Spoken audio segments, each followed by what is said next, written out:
If you're buying a home with a loan, there are two additional contingency periods: the appraisal and loan contingencies. Those time periods are typically between 21 and 30 days long and are negotiated as part of the initial offer.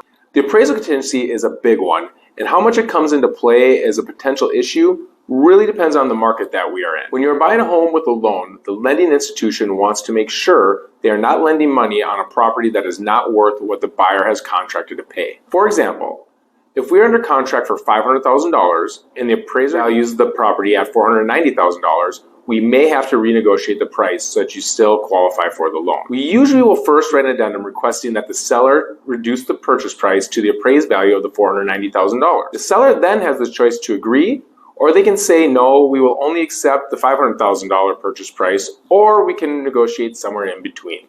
As the buyer, you still qualify for the loan if you are willing to put an additional down payment down. In this case, if the buyer agrees to still buy the property for $500,000, they would still qualify for the loan if they pay an additional $10,000 out of pocket.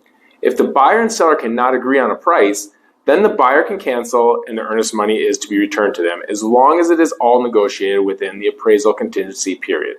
The loan contingency period is much more straightforward. If during the process the lender finds something that makes you no longer qualify for the loan, you can cancel during this contingency period and still have your earnest money deposit returned. Most common examples of this would be if you lost your job while under contract, or a tax lien or something like that came up while you're under contract.